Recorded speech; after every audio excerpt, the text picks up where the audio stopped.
Mga kaparokya, bago natin umpisahan ang online viewership ng dalawang noontime show ngayong araw po ng Huwebes, September 26, ay pag-usapan muna natin ang nakita nating picture na kung saan ay para sa akin napaka-iconic nito na makita ang litrato ni Bossing Vic Soto. Tangan ang tatlong Eat Bulaga babies in the past and present. Pero bago yan mga kaparokya, humihiling ako na pakisubscribe ang aking YouTube channel. Pakiclick ang bell icon para una kayong ma-notify sa mga bagong video na ilalabas ko. At pakidami nyo na din na i-follow ang aking Facebook page na Mega TV at ang aking TikTok account na Kaparokya TV. Maraming salamat! So mga kaparokya, bago natin talakayin ang ating main topic ay babahagi ko po muna sa inyo ang prizes na naipamahagi ng longest running noontime show sa bansa kahapon, September 25.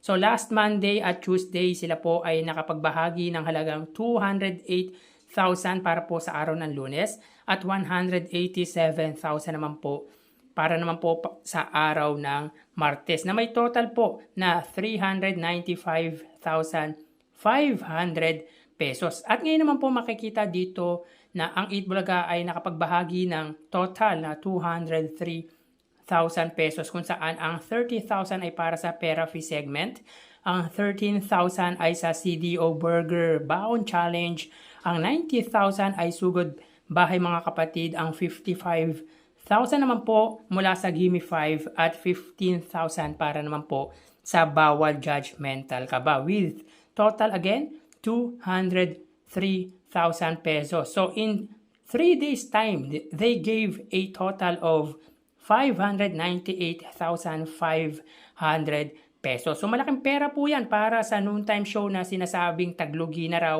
at nangungutang na raw di umano sa ang producer nito. Pero syempre walang katotohanan yon dahil walang nalulugi na naglalabas ng malaking pera. Anyways, punta tayo sa picture na nakita natin kung saan tangan ng isa sa original host ng Eat Bulaga na si Bossing Vic Soto ang mga Eat Bulaga babies now and then na sina Ice Segura, Raisa May Dizon at Queen Amber Torres.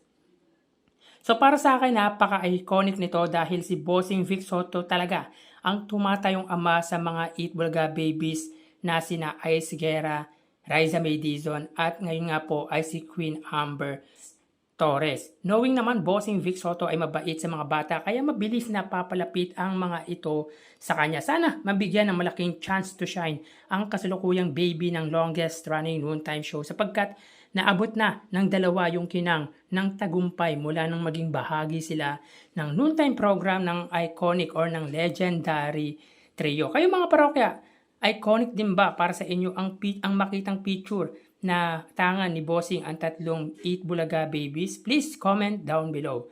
So tara ating alamin ang online viewership ng dalawang bigating noontime show.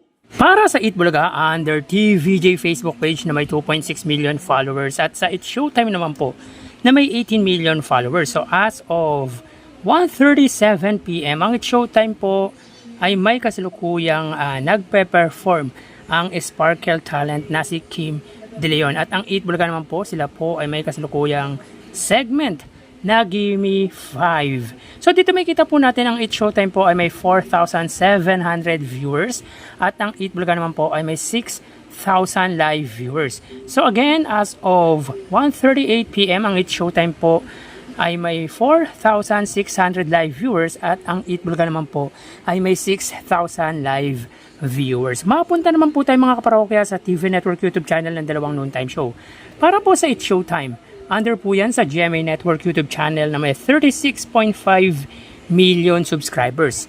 At sa Eat Bulaga naman po under TV5 Philippines na may kasalukuyang subscribers na 2.03 million subscribers. So as of 1:38 PM, ang It's Showtime under GMA, sila po ay may 17,000 live viewers. Ang Eat Bulaga naman po under TV5 ay may 43,000 viewers. So again, as of 1:38 PM, ang It's Showtime po under GMA ay may 17,000 live viewers at ang Eat Bulaga naman po, sila po ay may 42,000 viewers. Mapunta naman po tayo sa main YouTube channel ng dalawang noontime show para po sa It's Showtime. Under po yan sa ABS-CBN It's Showtime na may 2.38 million subscribers. At para naman po sa Eat Bulaga, under po yan sa Eat Bulaga TVJ YouTube channel na may 1.11 million subscribers. So as of 1:39 PM ang It's Showtime, sila ay may 62,000 viewers.